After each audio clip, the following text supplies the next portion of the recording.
is about, this talk should be about awareness, what the theory and what can we do for avoiding it. Awareness is, let me see how we do this. Oh, first of all, I would like to have some memory. This is my predecessor, Professor Kochs. He was an honorary member of the Romanian Society, and as I said yesterday, he started collaboration right before the cold areas, and he organized Bavarian Romanian conferences in the 80s, and I would like to remind him for you because he passed away unfortunately this year, and I'm happy to be awarded the same title now as his successor, and I just wanted to take note for this. Going back to awareness, the characterization can be taken as a phenomenon of being mentally alert, terrified maybe, while supposedly under full general anesthesia. The patient is maybe paralyzed, feels pain, unable to speak, and totally helpless. This is what we mean when we talk about awareness. And then there is an awareness campaign in the United States making people alert of this problem because it seems to be a real threat to the patients. And there are some estimation that about 100 to 200 patients daily experience awareness in the United States. But this is probably an underestimation to a certain amount. And even more under-recognized are the sequelae of being aware during surgery, during operation.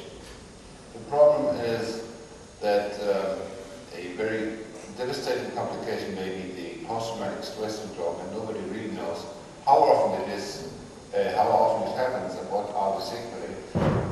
There are some estimates that more than 50% or more than 50% of the patients who experience post-traumatic stress syndrome experience long-term sequelae, psychological and so on.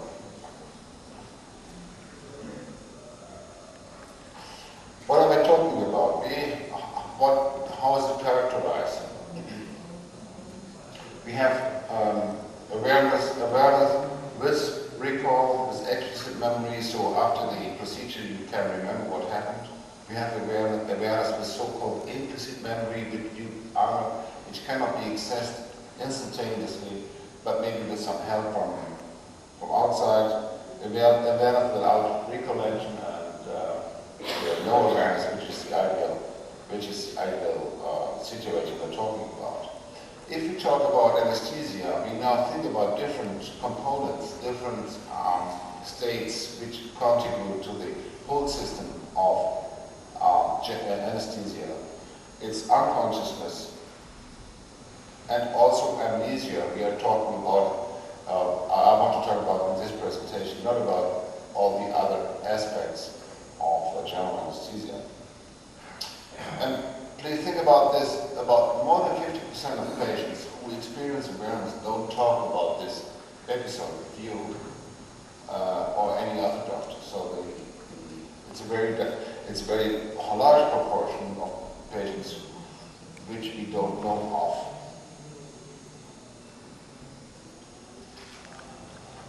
And this is an example. They don't tell us, but maybe they tell others. And this is an example which was published in our paper in Munich a year ago. What does it say? He was waking up at the work table. And what does it say?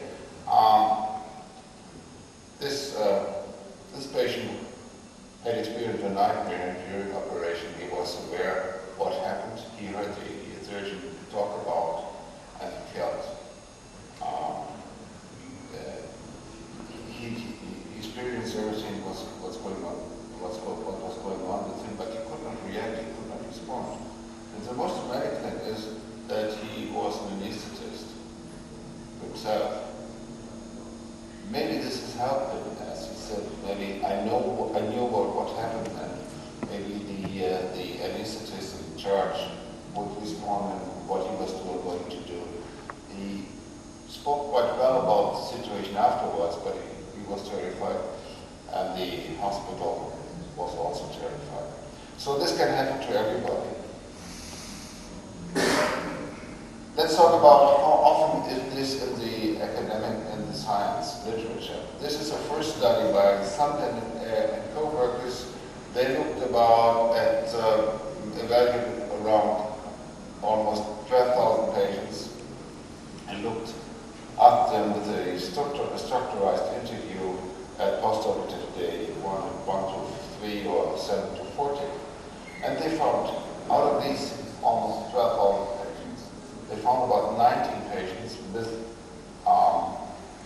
recall. 5 of these recalls, obviously, they could be traced to the induction phase. And 7 patients recalled being aware with pain. So then they could find 2 groups. One group where muscle relaxation has been used, and in this group the incidence of awareness was about 80%, and without muscle relaxation it was about 10%. So with muscular relaxation, the incidence tends to be higher, almost doubled. I talked about the follow-up study for this a little bit later. This is another study from the United States by Trezirea and co-workers a couple of years later, where they interviewed 19,000 patients, and they found similar incidences for memory of our awareness by 30%, possible awareness by 23%. I don't know if the 6% are really realistic, because they said maybe the patient said maybe he had some dream and something like this, but this is not very reliable. If you look at the different publications on this topic, what we see is that if we have general anesthesia, we have an incidence of 0.2%, about 2%. This is higher during cesarean section in obstetrics, where we maybe have a double incidence to this one, around 0.4%. And if you go to emergency medicine or if you go to cardiac surgery, the incidence may still be higher. So we have some risk populations like cesarean section, cardiac anesthesia, emergency medicine. What is the background? We have thought for many years that if we give an anesthetic, especially a volatile anesthetic, the whole brain shut down. If the cortex doesn't function anymore, you can expect that the patient is deep anesthesia. And this is one study showing the problem with the different aspects of anesthesia. In this study, 10 volunteers were investigated using fMRI, subjected to thiopentol or propofol, and they looked at the response of the brain to a varying degree of presentation speed for words. What they found is the following.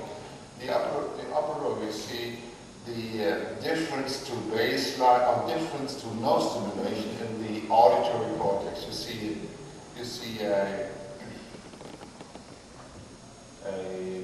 the auditory areas, the yellow bright activation center.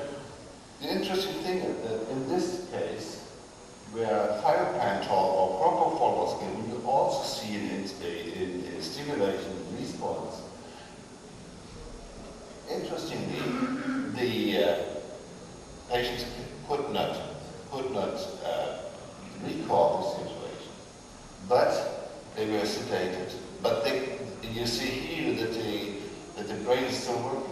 Only at higher doses there are no response at all. So what does it tell us? It tells us that the patient may have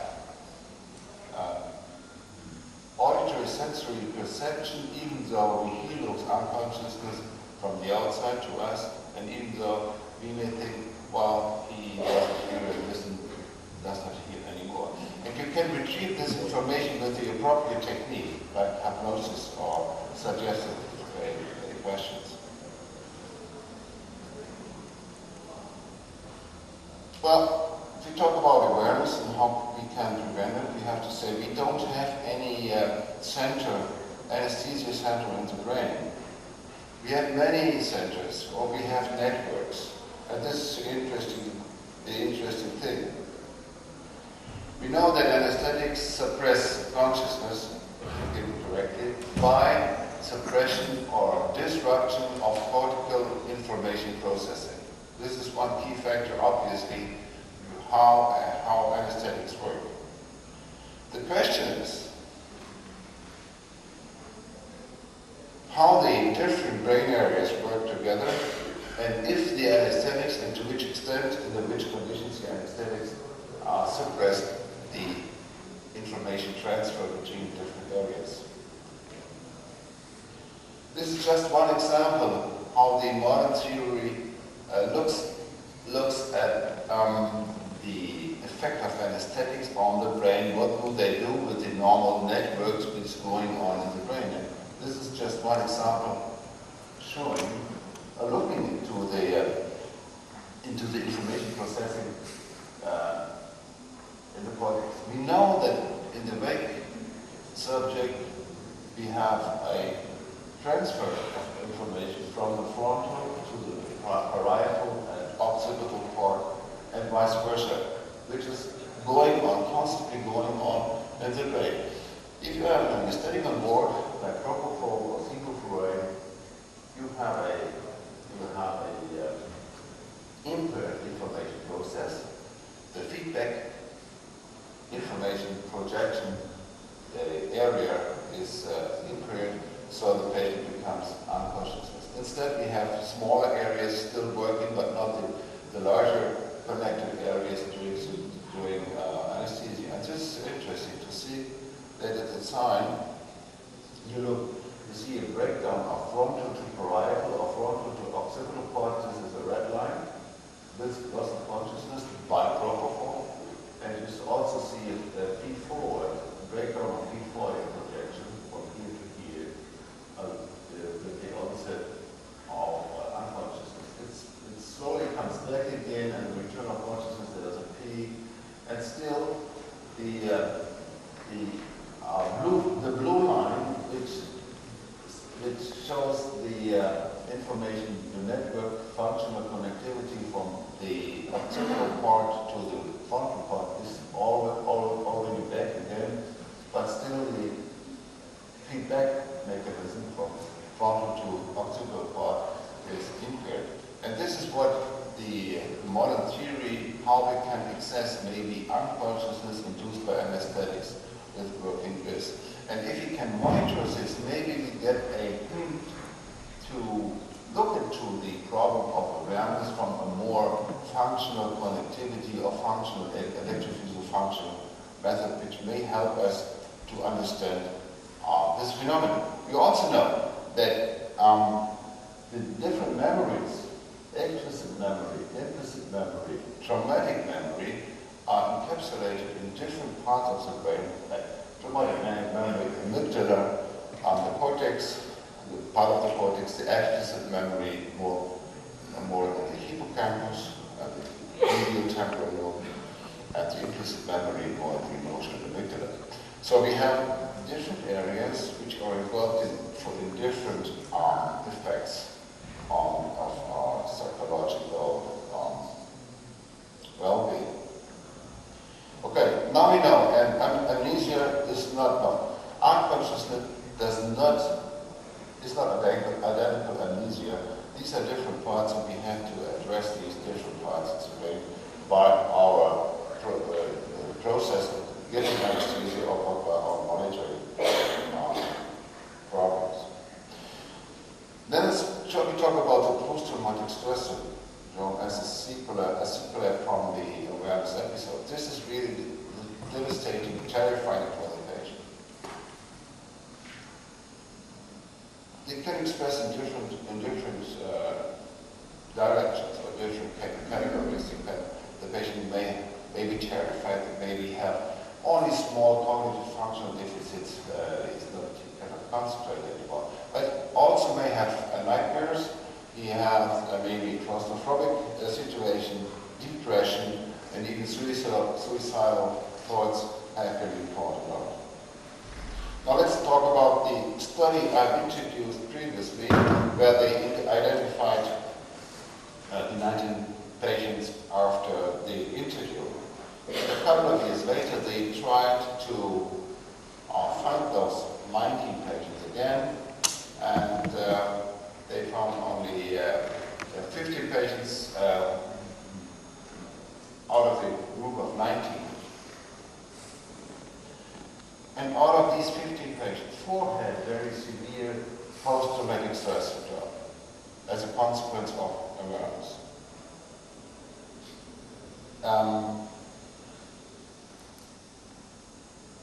Only 2 patients had no complaint anymore.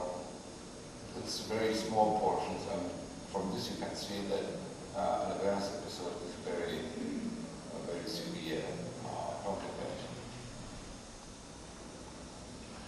The question is now, how can we prevent it, or can we prevent it given our monitoring modalities like the bispectral index? And this is a patient from the Australian group, Peter Miles. They looked into about 2,500 patients. In a group which carry high risk for being aware, and they divided these patients into 2 groups without this monitoring. And what they found as a result is that using the BIS in the group with the BIS monitoring, the incidence of awareness were reduced tremendously. But we have to say that this cannot be generalized. If we look at the figures, we see that the risk of awareness, we only can say that the risk of awareness can be reduced to the normal level, about 16%, nothing more. And remember, this was a really high-risk group, like cardiac surgery in patients which probably did not get enough due to their compromised cardiovascular status in anesthetics.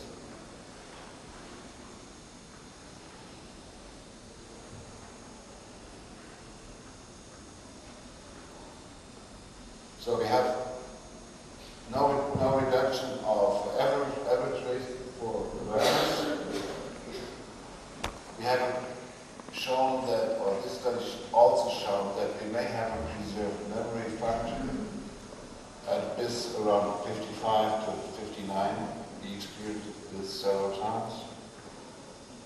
And but even so that the BIS monitoring of with a target value of 60 may be too light, may give rise to too light anesthesia, even increasing the risk. Then there was a study in the New England Journal by Abidan and his group, and they looked into 2,000 patients, looking into if the BIS was superior or not. Actually, there were 2 studies. They looked into 2,000 patients. And what they found is, for example, that this is the target value of the end-tidal sevoflurane concentration. They looked at end-tidal sevoflurane concentrations, which should be in the range from 0.7 to 1.3 Mac. It was the target for the and the target for this value was about 40 to 60. You see here that this value is still below the target range, and the end-tidal sevoflurane concentration is within the target range, and still this patient experienced awareness with recall. So what we learned from this